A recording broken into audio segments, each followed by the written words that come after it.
Software's eating the world, but AI's eating that too. Ship, learn, fix, that's how we get AI right. Look at your fucking data, keep the quality tight. Out of the lab, into the field, time to deploy. Real world problems, real solutions, that's what we employ. Welcome back to How AI is Built. Today we host Dexter Horthy in a therapy session for anyone who is drowning in 30-step tool chains. Dexter is the founder of HumanLayer and recently wrote a piece on the 12-factor agents, which is like the 10 commandments. And we talk about why MCP servers are really skinny clients and why it's okay, why human in the loop is the key to enable agents to write instead of just read. So agents that can act but still have to ask first. And that's what Dexter's building at HumanLayer. And also how to kill token bloats in agents. Let's do it.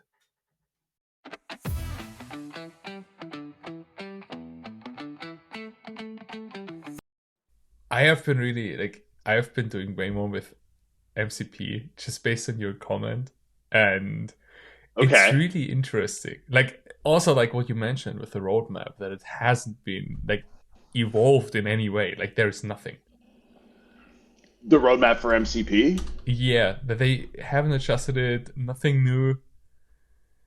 It's interesting when you go and try to build a protocol. The idea is we figured this out and this is going to be how it is for a while, and that's why we built the whole protocol around it. But I don't know, the last couple of days there has been a bunch of people showing up on Twitter and X and stuff and saying oh, this is not the protocol I would have built.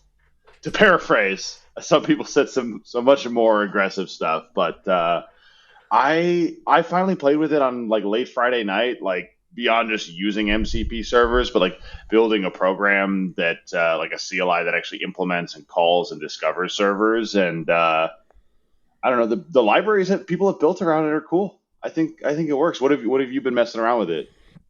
I have been in the end, I've tried most of them. I've looked at how also GitHub and Sourcegraph have implemented their stuff, and in the end, it's client-side API wrapper. It's my interpretation of MCP, and I think this is also how it should remain, because then it's on the actual implementation, or the actual implementation of the server calling code has to handle all the authentication. Yeah, exactly. A lot of people call them MCP servers, but I keep saying they're more like clients when you look at what the code is and what it's doing. The other thing I've seen a lot of people say that I kind of identify with is I want MCP but for non-LLM code. I want a simple, uniform way to be able to discover and build clients for RESTful services. Or whatever it is, right? I'm building an agent that talks to the Vercel API, and most of the code is deterministic. It's not an LLM making the calls, and I want to be able to, there is an SDK for it, but it's a little arcane. I have to go read the docs and learn it. If there was an MCP server for it that I could easily call from deterministic code, that would, I feel that would make a lot of people's lives a lot easier. I think some people are starting to do this, but yeah, I've seen it yesterday. Open Control. And I think they're basically building something that wraps your functions in your code base and basically adds the MCP layer around it. And they do it with all the functions. So this is really interesting in my opinion, because it makes it easier to adopt it and expose the functions to the LLM. But yeah. I haven't checked out how they host it yet. So they mentioned it deploys to AWS Lambda workers or containers automatically. So it's by the guy who built SST. But I still have to check it out. Interesting. Okay. The other thing with MCP is I'm wondering, how do I put this? How do you think that we should solve auth for that? I think MCP shouldn't handle it, to be honest. That's my current assessment, because I think it shouldn't be in the protocol, and no. If you are able to access the server over standard IO or whatever, then you should be assumed to be authenticated however the client is authenticated. Yeah. If you're authenticated, like you as a user, because I assume at the moment that MCP will remain a tool that mostly is on client side and is interacting either with local tools or with tools like on the server through a local tool. And so the tool itself should handle all the authentication via API keys that have to be set or via service accounts or whatever. I don't think it would be like something that interesting for like MCP to implement it, because it will open like a can of worms of like different schemas of authentication. Okay, so I guess here's like a more concrete example that I'm curious to get your thoughts on. Like, let's say I have an MCP server for let's say the Stripe API, right? Stripe has an MCP server, and I want to allow my agent to like list customers, list products, list users. Maybe it can even create customers and products, because these things are like not quite, they don't involve the handling of money. But when it wants to like send an invoice or send a payment link or like generate a new payment link or something like that, then I want to be able to like kind of have a human in the loop for parts of that, right? Or like approve it or like pause it. This is the thing I think a lot, because we think a lot about like human in the loop for AI that's like running out in the world. But I'm thinking like, should that come between the LLM and the call to MCP? Or do you think there's a world where that lives embedded inside the MCP server, in between kind of like the protocol layer and the actual like accessing the upstream tool? I would expect like on setup, when you're setting up your MCP, you're configuring like what does it have access to, like what are the different servers. And on setup, like if one of these tools needs to have like API keys, access tokens, whatever, you need to set them. And I think like tools should implement the fine-grained access themselves how they see fit. So Stripe should allow you to basically generate access tokens, service accounts for the different actions an agent could take, or for the different API endpoints. Okay, so you would be able to create maybe even multiple different MCP servers or clients or whatever we're calling them now, and one of them would have your API key that had like, you know, full write access, and one of them would just have the read access key, and then you would control access by like which MCPs you actually expose to the LLM in any given context. Yeah. Okay. Yeah, I like this. How deep have you gone on this idea of like because the other thing I was thinking was like, if the MCP is going to hold like authorization or permission or like pause to get input before it actually executes a tool, it kind of needs to maintain a little bit of state. And we kind of have to move into this like asynchronous world, right? Where like if the LM calls a tool and the MCP bounces back with like, oh, we're asking for permission for that. Now the LM has to either like the orchestrating code has to know to pause until it gets something on a socket or a webhook, or the LLM has to have some kind of other tool that is like, let me check the status. And it's just going to sit there checking the status and like round tripping tokens to the LLM and checking the status again until it comes back as completed or approved or rejected or whatever. But there's this idea of like MCP. So I'm not advocating for that. I think that's the wrong approach. But like there's something there for like, how do you orchestrate asynchronous operations where you don't want the LLM to just sit there churning through tokens, but you kind of need it to pause for some amount of time because and it may not be, you know, looping in a human, it may be launching another job or like shelling out to some other agent that's going to go churn tokens for a couple minutes, and you don't want your agent sitting there like waiting, listening for an answer kind of thing. Yeah, I think especially in Windsurf, what they're doing, like all the different tool calls they're doing, like whether it fails, they just continue with like the plan they set in the beginning. I would assume we need, like in the task planning, we need to be a little bit smarter, that we have to add metadata, like what tool calls, for example, are required. So we basically retry when it fails. And this would also allow us to basically get something in play which is more like durable execution, like deboss, read state, a restate or temporal, where you basically maintain the state just in a SQLite database. And you have like the input state when the function is basically when the function enters, and when it exits, it's basically you maintain the state through it, and you basically clear the cache at some point, like whenever like a chat is finished or whatever. And this should be like easy enough to implement because you're storing most of the chats anyway.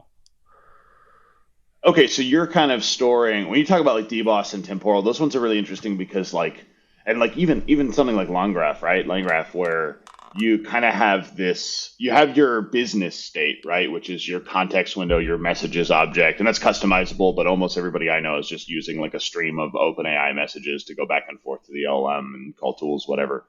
And then you have your execution state, which is like, which graph node are we on? And that's all like, and like which transitions have we done? And that's all like checkpointed in a write ahead thing with SQLite or with the cloud thing or whatever you're using, right? Like, have you gone inside the LangGraph SQLite schema and like the stuff that it stores in there? I have never touched LangGraph. So I've always rolled my own framework when I did some workflow stuff. That's fun. I'm not. I am neither a fan nor a disparager of any AI framework. They're all interesting and they're all solving their own problems. But like this is what I've been doing a lot of lately, as well as kind of rolling my own framework, because I think in a lot of ways, like code itself is already a graph. Like if you're doing if, while, else, whatever, you're already building a DG. Like there's a reason we used to represent like software programs as little flowcharts, because it's all just a graph anyways. And so like if you want the checkpointing and that kind of stuff, and you map your mental model onto a specific programming model like DBoss or temporal or I think LangGraph actually falls in that same category of like structure your code a certain way, and you get these benefits of resumability and interruptibility. Yeah, I think like the durable, I really hate when you have like two different sets of state and they don't really fit into the same schema. Yes. So like this is something where I would love to see like some standardization on, like that I have like one base or we have some tools which just are like an intermediate, like a middle layer, which just translate, and everyone just use the same like message schema that we have for like years. I got so annoyed when OpenAI started to basically use the developer tag instead of like system. They have a developer. They changed the name of the system message? They have a new role, yeah. This is what I get for not paying attention. Man, I love not paying attention to OpenAI launches. This is great. I wish you hadn't told me that, but I'm glad to have been oblivious to it up until now. I would say like, it's just, I want standards. And like the function calling stuff, in my opinion, it's like, I can translate between all of those pretty easily. So I will just pick like, when something new is built, just pick what's commonly adopted and don't annoy me to actually first understand your schema so I can write my own middle layer to basically translate between what I'm generating and what you have. Yeah, I mean, so not only do I think that like, yes, I agree, and all of your context should be like, I basically have this thesis like, for most applications, your state of the application and the context window you're passing to and from the LLM can often be the same thing, even for like fairly complex multi-agent kind of flows. I think that, and then beyond that, like I think the context window doesn't have to be a string of like messages in the OpenAI JSON format. I think one of the biggest challenges in making agents is like keeping the context window controlled and tight and focused. And I think even for workflows that go to like 20, 30, 40 steps, which is where I think a lot of people start to see agents kind of break down and get lost and lose focus and kind of like spin through some like weird context stuff where they're trying the same broken approach over and over again. You've seen this, yeah? Yeah. Yeah. So I think in those worlds, like if you can add an extra 10 steps of focus by being way more token efficient, I think you gain a lot. And one thing I've learned in like digging into like, I don't know, there's some tools that do like token visualization really well. And you can see that like JSON is not necessarily the most token efficient way to manage a context window. I know once the JSON hits the LLM, they're doing a bunch of conversions and tokenizing it into like user and system and things like that Yeah. under the hood. But I've found, and this is a little more vibes than benchmarks, but like rather than having like system user tool calls, tool answers, tool calls, tool answers, tool calls, tool answers, etc.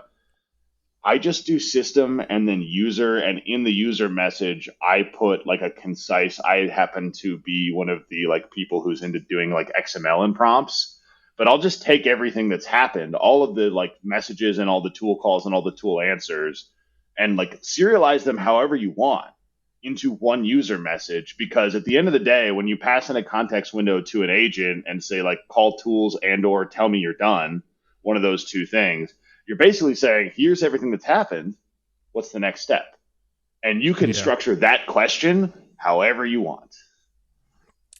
What I am playing around with at the moment is actually, because in the end, it's just a stream of tokens. Like the LLM, it has a notion of like this chat model because we trained it into it through like the just special tokens. But I think like, especially in agent stuff, we are giving it tasks to complete. So I'm thinking more in the direction, I want like a task description with a set of requirements, and I'm updating it as the chat goes. And everything that doesn't serve me a purpose of actually like making this task description better and giving me more context should just be thrown away. So I'm basically updating this task description and the context window with more and more stuff as the conversation goes on. But anything irrelevant, like failed attempts and stuff like that, if it doesn't add any new value, or I'm on like the 5th failed attempt, I would just throw it away. So, well, yeah, the other thing is like the more you do the same failed attempt, you're almost like few shot programming the model that it's like, oh, after this thing fails, I try it again and it fails again. And it's like training itself in that one context to continue doing the broken thing, right? Yeah. Do you ever explore like when you talk about this, like, are you hand pruning a context window as it's growing? Like, is that the experience you want, or are you more like, I want the model to delete its broken parts that it thinks it doesn't need anymore?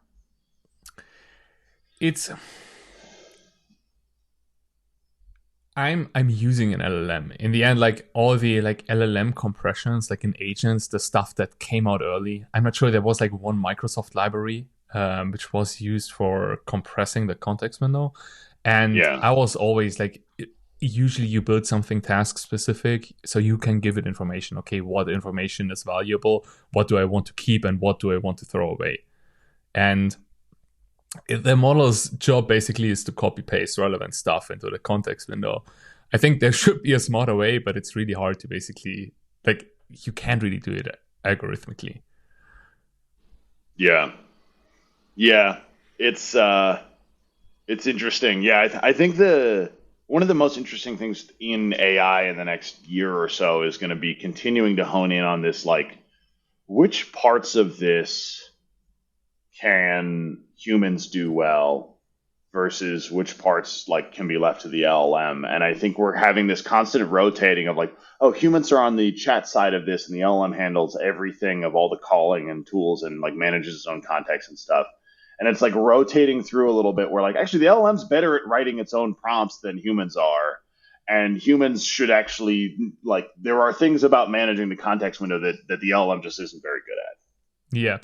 What I'm always thinking about is like, because it's generative models, they're supposed to generate. And I think like what most people aren't doing is like generating a lot of options and then by your expertise and taste, picking one that's actually decent and that you like.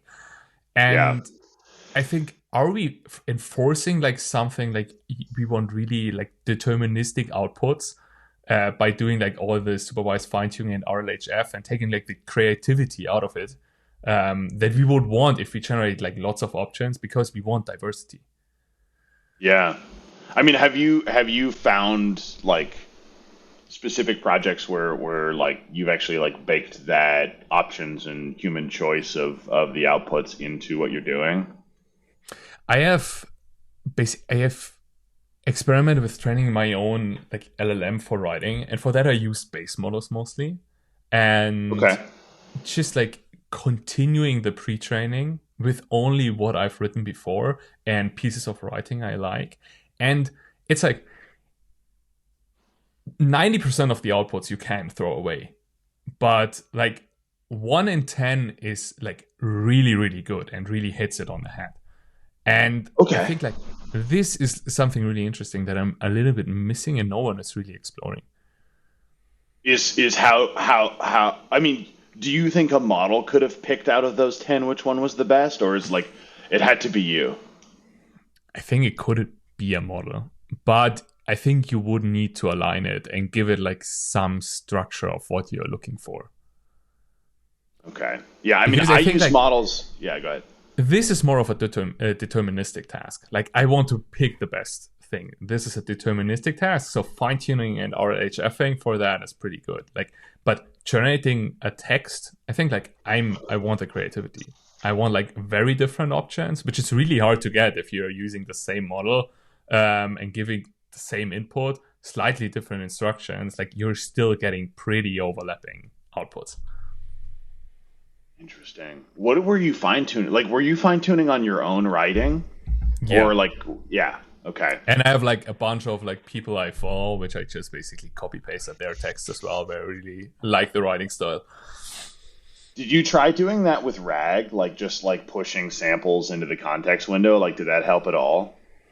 I think for RAG, a lot of times it Or then not gets RAG, confused. Like when I pull in like slightly related content, like for me it's like mostly data and AI stuff.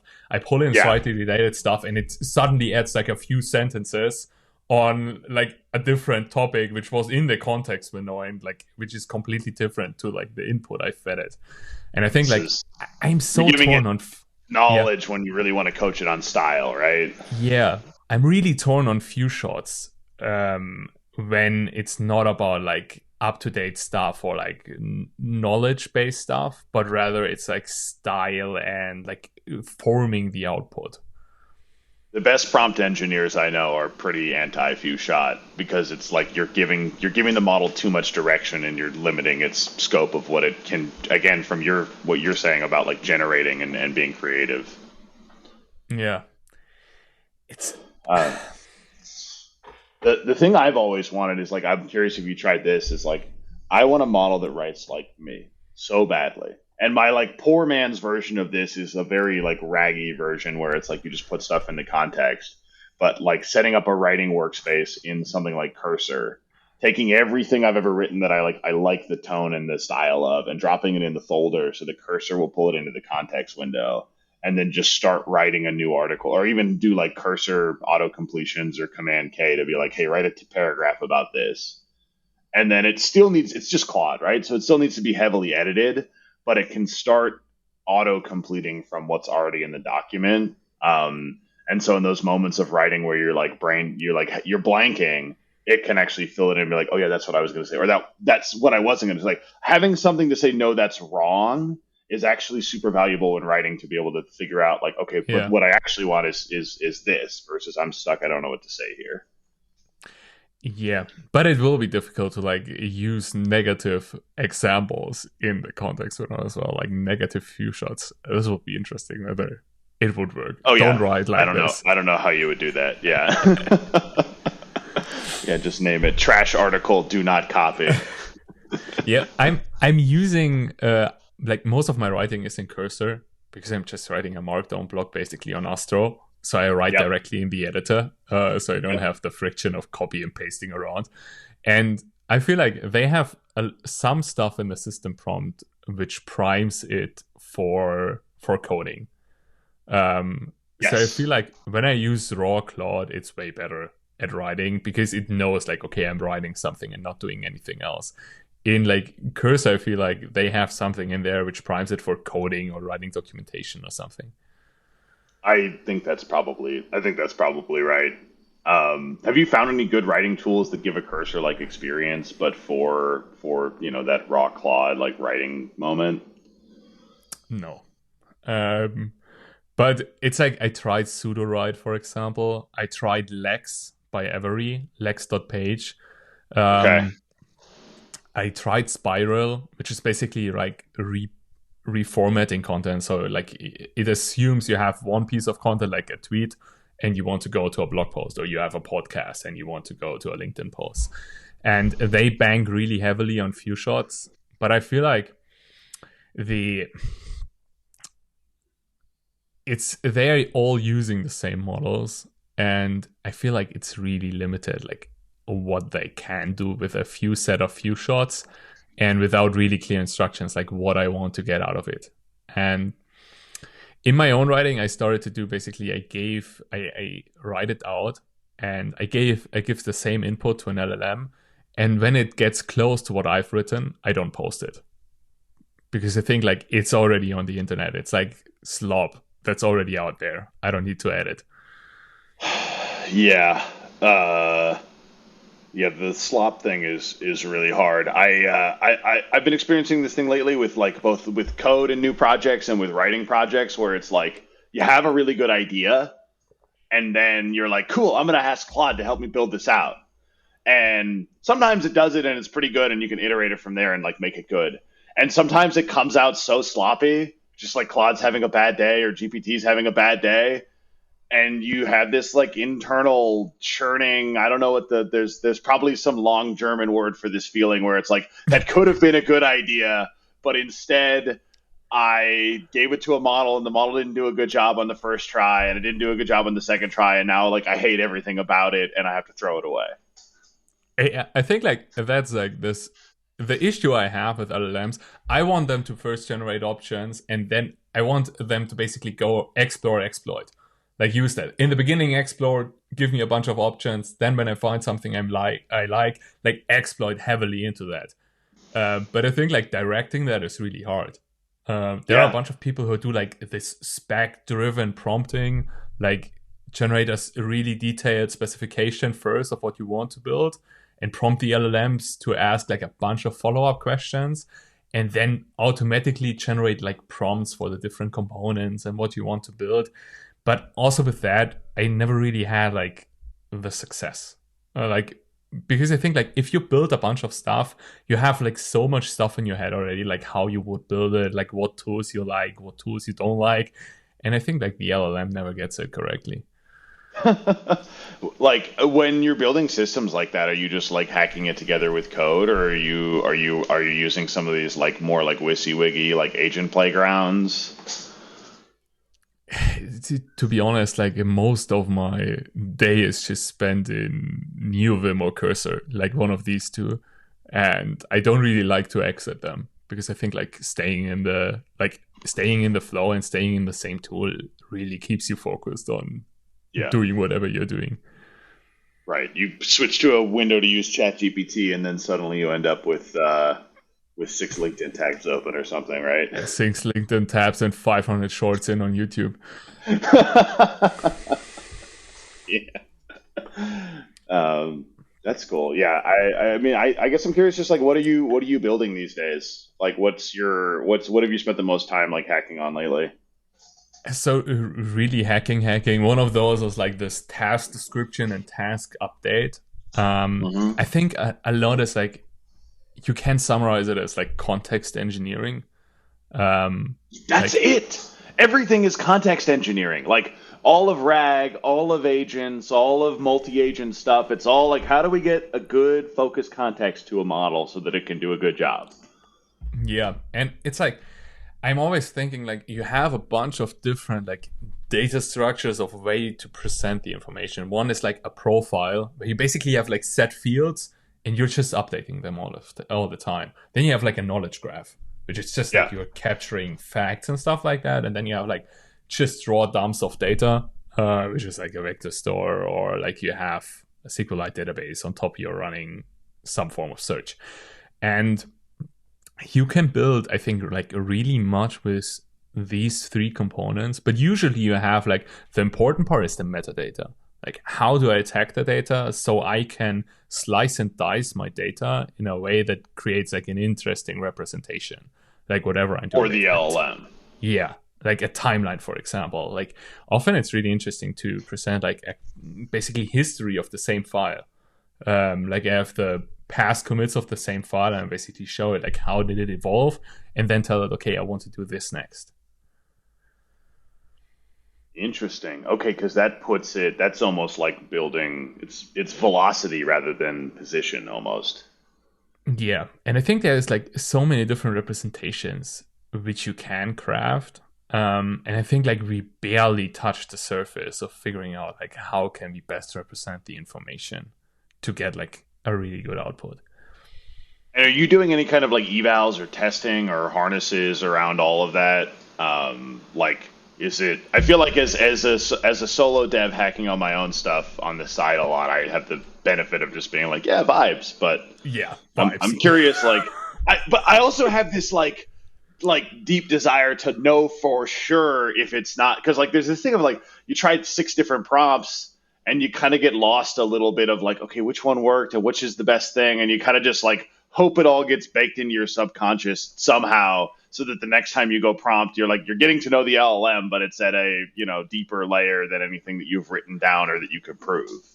Yeah, I think like this is a pet peeve I have. I think there is still no really good tools for like data labeling, even open source one. I think like our Agia, or however it's called, like the Hugging Face one, is decent. Okay. But it takes like always a while to actually define the different fields, like what do I want as an output, then coming up with rubrics, like how do you want to score that shit, is also like, it's really difficult. There is, by the way, there's a really interesting talk on the AI Engineering Summit by Will something. Okay. And he's talking about rubric engineering, which I think was a really interesting term. And I think like this could also be really interesting in the future for creating automatic validations, LLM as a judge, and basically steering them in good direction by really carefully crafting rubrics for whatever output you have. So the rubric is about scoring the like data triples that you're actually like going to feed into the model as fine tuning data. Yeah, I would say like mostly scoring the output, like how good is the output, and basically breaking it down into different rubrics and scoring it along that dimensions on like a Likert scale. That's super interesting. Yeah, we've been thinking a lot about like how can we make it really easy and like effortless to like bring in non-technical people to help with the data labeling process. I kind of have this thesis of like you're building some kind of AI agent or some kind of LLM task, right? And you want it to do something like send cold email outreach and put a bunch of slop out in the world. But you're saying like, hey, we're gonna do one that's actually good. It's gonna do good cold outbound and it's gonna have good context and do this thing. One of the things you can do is you can, bring a bunch of salespeople one of the things you can do is you just outsource it to Scale AI and say, hey, I need a bunch of data that like makes it more like this, and like have some outsourced thing and get your data set. The other thing that we are like still exploring, but I think this works really well is put your AI in a Slack channel with 4 of your best salespeople, right? I think of the best salesperson in my last startup. If I gave him a spreadsheet of 100 data points and told him to like score these, read these 100 emails and tell me on a scale of 1 to 10 like why they're good or not, never going to happen. Literally never going to happen. I could ask him every day for a year and it would not happen. But if you change the mental model and you say, hey, look, we have this AI SDR, it's going to do your outbound for you, but it's going to ask permission before it sends every email. It's going to drop a note in this channel, and it's going to try to do really high quality outreach. But the only thing you have to do is you have to tell it when it does a bad job and why. And the idea would be like you have people who are non-technical but have a lot of business context.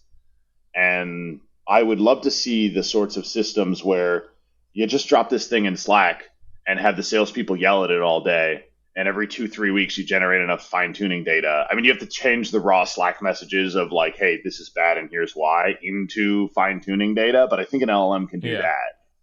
And like start to generate a rubric from raw human feedback But it's rubric engine. So there's like a couple steps in the pipeline because you got to generate the triples and you got to generate the like scores on it. But I mean, these sort of systems are really interesting to me of like in real time re-steering so that you can make sure that like nothing quite like atrocious or too sloppy actually goes out. And then, every couple of weeks being able to fine tune or generate evals or whatever it is. Yeah, I think like the why is probably also like a big kicker. Like a lot of people will get annoyed by actually giving a reason why it's shit. Especially like after you have done like 50 of those, I think like the like amount of people who are still sticking with it really drops. I think like doing something like, have you thought of that? Like marking what's good and what's bad. Like I have no clue whether that's possible in Slack. That you have like a cursor and you're just dragging it over the text. Like this part is good, this is bad. Like he's just marking two different spots. And then you basically give like a thumbs down on the entire email. And then you have like more fine-grained feedback. Like you have good parts, but you have bad parts. And you can even interpret it like the email is declined. So the bad part is really, really bad. So you can put like a weight on it. Interesting. I like that. I mean, what it comes down to is like, I think there is a new generation of really good labeling interfaces that we're going to need, whether it's like, hey, I parse this PDF and here's all the fields I got out, and a human goes through and says like, these three are wrong. Or what you just described of like, either whether it's like, we talked to people of like doing transcript labeling. This is a big thing. And what you just described, I think, is really big in transcript labeling, where it's like, mark the parts of the transcript that are wrong and change them to be correct.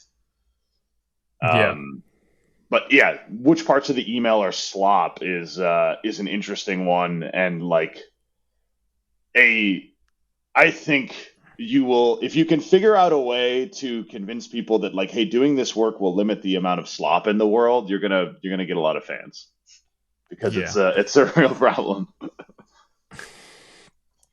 I'm always wondering, what do you think is like, are we with LLMs, especially like the popular ones like ChatGPT, are we always converging towards mediocre? The LLM or the human race?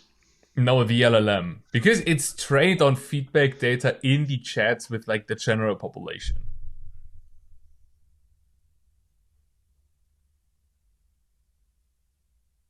I don't know. It's a good question. What are you trying to say about the general population? That it's average. And I think like when I would want like a writing chatbot, like I wouldn't want it to be trained on my writing.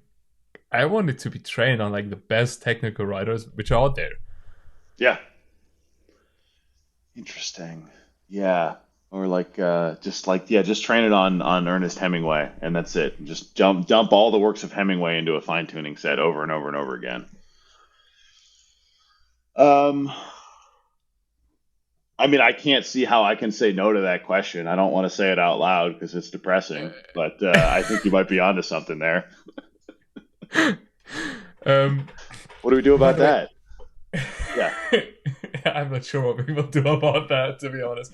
I think it's like, I'm really torn on the future. It's like, I would really love it like going to like, we have a lot of specialized models and they are really great at something. I would really love that to happen. But I think like then most of these models will be stuck within corporate walls because they hold most of the like interesting data around certain topics. So most of us won't be able to participate. And most of these models probably won't see like daylight or get out into like the general population because they will just use it internally because it's a competitive edge. Which would be also good because I hope I would be hired to train the models. But or the second part is like the models just get good enough that we are stuck with good enough and people just get lazy. They don't want to train like something additional on top.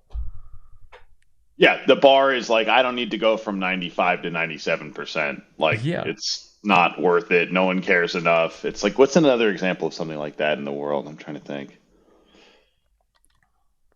Where it's like, yeah, we could make this better, but it's fine. Probably most things in the world. You just get complacent, right? Yeah, I think like The Toyota production system for me is like the exact opposite. Like always pushing further, always going for like more improvements. But I think like just culturally, you see that most companies weren't able to adopt it. Even like they tried like implementing Toyota production system, like Six Sigma Squared or how it's called, Lean, whatever. This is the same thing. So I organize for like DevOps days and a bunch of like, the platform engineering stuff. And I think the reason why I think anyone who DevOps and Lean and Agile and Scaled Agile, like all the people for whom that's going to work have already adopted it. And everyone else has like, who has failed is like, it's too late. Like it's never going to happen. You know what I mean? Like over the last 10 years, the people who were ever going to figure it out have figured it out, and everyone else is just going to keep doing what they were doing, and it's good enough. Maybe there's your example. Basically, your pitch is you will never have like the Phoenix project in your own company. It will never happen. Yeah. It will never happen. I mean, it's like, you've just tried for 10 years and you couldn't make it happen. So I don't know. Maybe after another like generation turns over, maybe try again, Yeah, it's like same as in science. Like ideas get adopted one death at a time. Wait, what is that? I've never heard that before. Didn't you hear that before? That basically the old beliefs have to die out. So like the old regime of all the scientists have to die out, and then like new ideas can blossom. Interesting. Okay. I don't know. I did physics in undergrad, and I think we were all working so hard and so depressed that they didn't want to share that one with us. Would have pushed some people over the line. Yeah. By the way, I want to talk a little bit more about like the read-only mode you mentioned last time. I would love to know like why do you think like the read-only mode is really necessary, and do you think we will actually be able to move out of it for models? Oh yeah. This idea of like most people build agents and then they let the agents do not that interesting things, right? Like there's been all this hype about Manus AI, right? And Manus is like the best researcher and he uses computers that can figure out and can build you a report and answer any question. And I'm like, I watched it for 30 seconds and I was like, I get that this is new and cool and different and better, but I'm not excited by it because I want agents that can actually go do the work for me. I do not want to be copy pasting out of some chat interface into the system that actually does the work, whether it's pasting an email out of ChatGPT or whatever it is. And I think a lot of people explore tool use and agents and all this stuff, and they realize like, oh, the LM's pretty good, but it's not good enough to get this thing right more than 80 or 90% of the time. And for some actions like spamming cold LinkedIn outbound emails, 80% is great because that's already a numbers game, right? It's like if 20% of your outbound sucks, it's like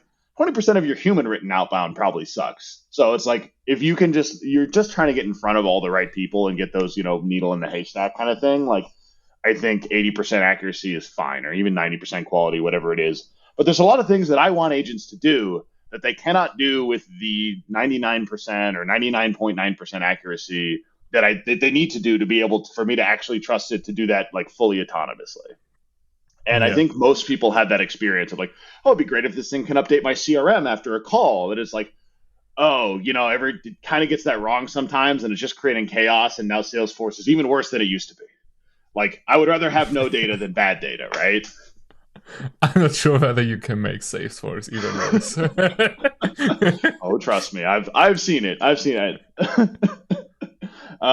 But no, so it's like, and you end up being like, okay, I guess we'll just have it output summaries, or we'll build an Oracle that people can ask questions about. Hey, what's going on? But no, so it's like, and you end up being like, okay, I guess we'll just have it output summaries, or we'll build an Oracle that people can ask questions about. Hey, what's going on with this customer? But then you start to have like drift, right? Where it's like, it can query the meeting things. And you have some data over here and you have some data in Salesforce and you like lose your source of truth.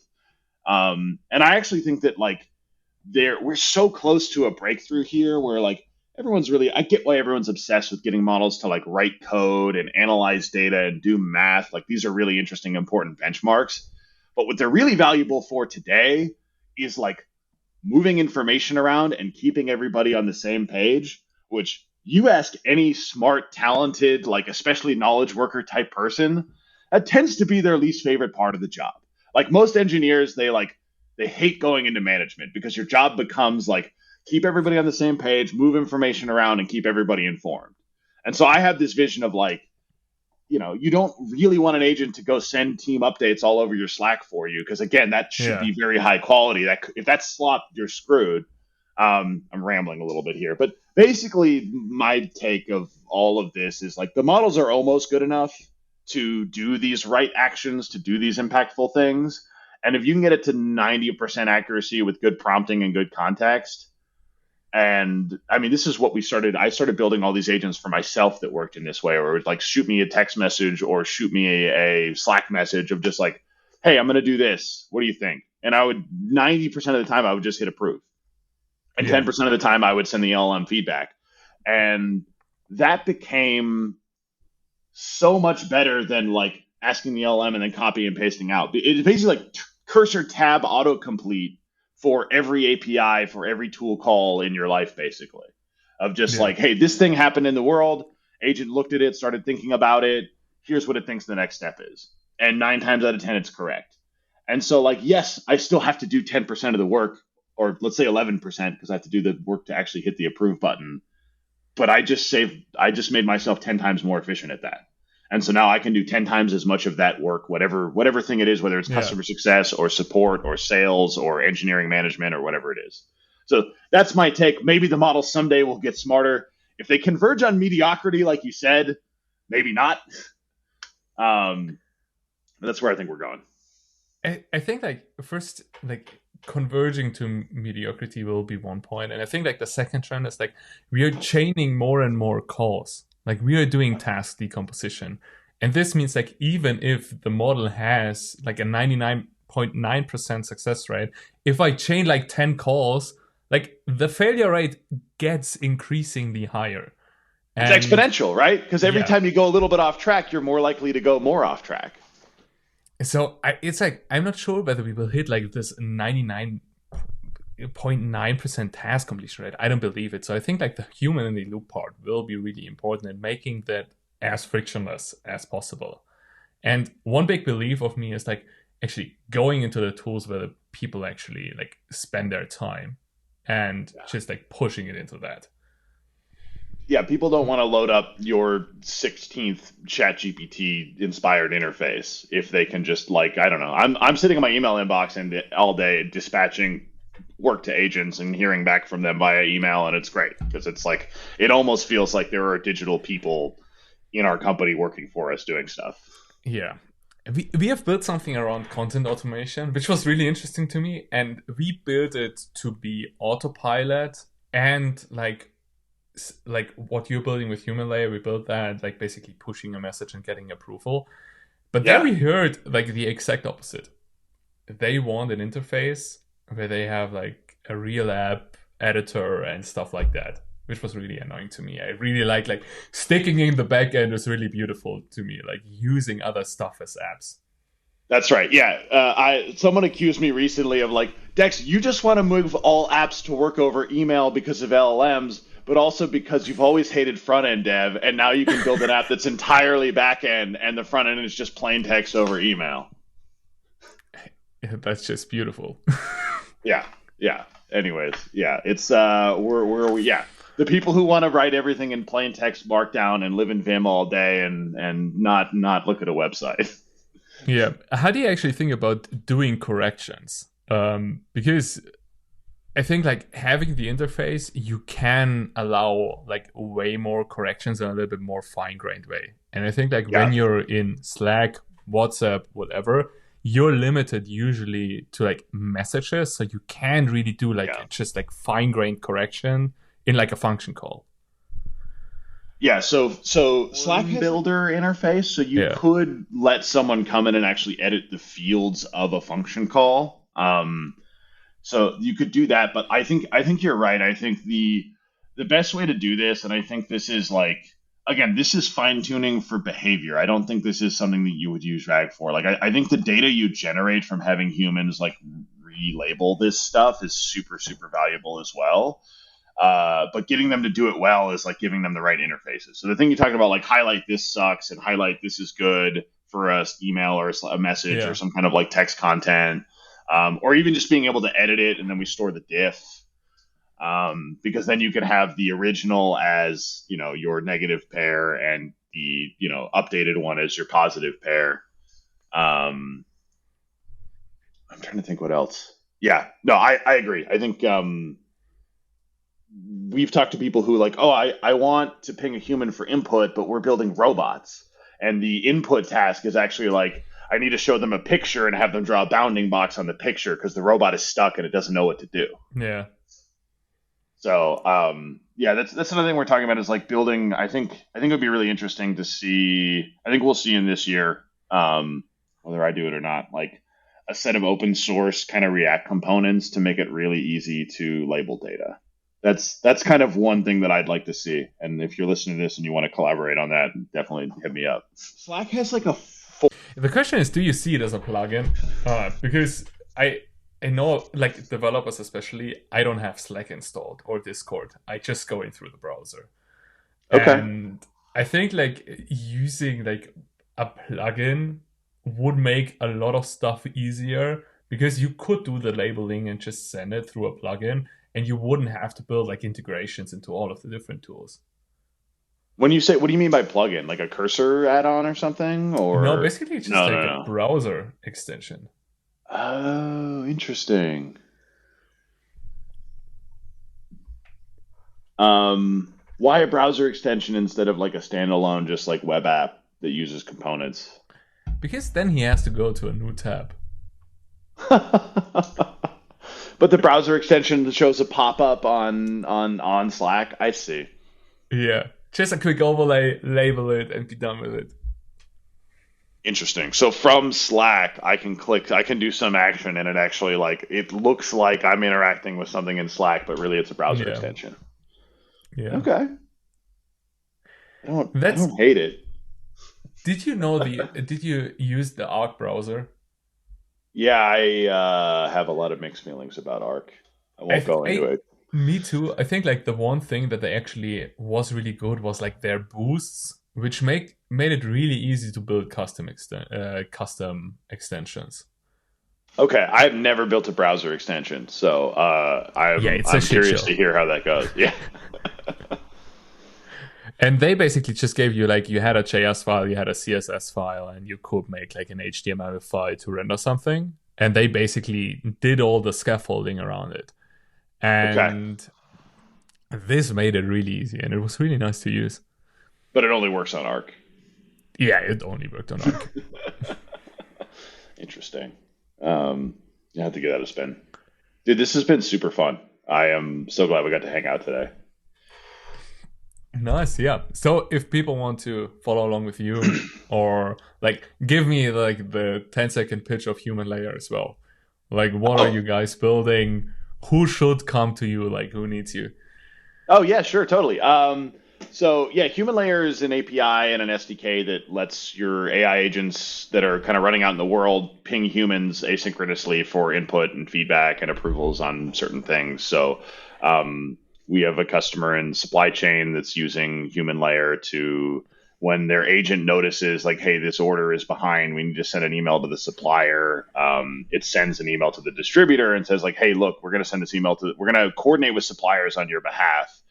Here's the email we're going to send. Are you okay with that? And they can reply or they can give it feedback. So a lot of use cases and basically building AI agents that operate in kind of more old school enterprises. You need to have mechanisms and levers to build trust. And so Human Layer lets them build a lot of customer trust that this agent is going to do useful things, but not without approval. Yeah. And where can people find Human Layer, but also you?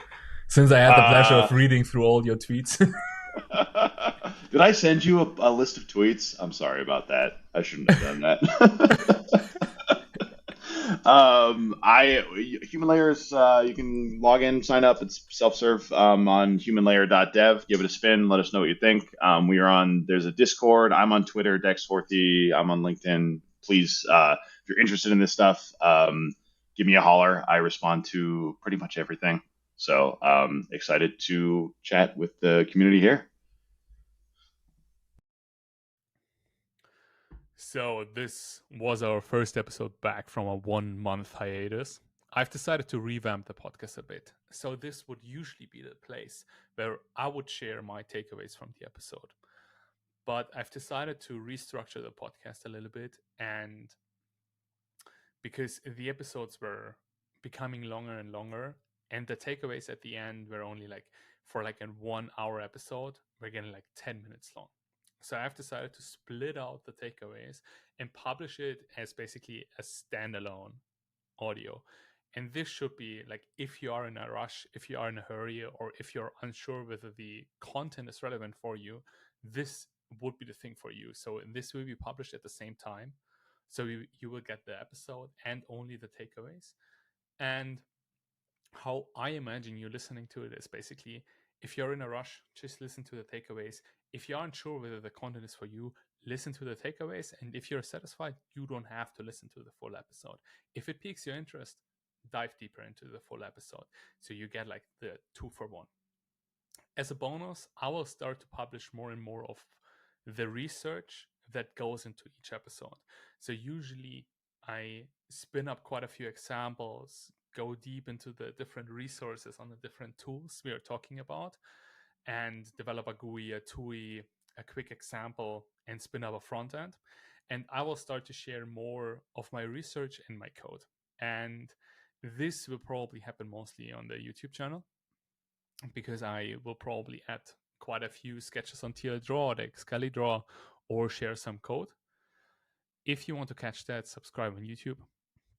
In general, it would help a lot if you leave a review, leave a comment, leave a like, subscribe on whatever channel you're listening, on Apple Podcasts, on Spotify, or on YouTube. It helps with the channel. It also helps me get more reach and get bigger and more interesting guests. Also, I'm always open for guest suggestions. So if you think you know someone interesting, or you're an interesting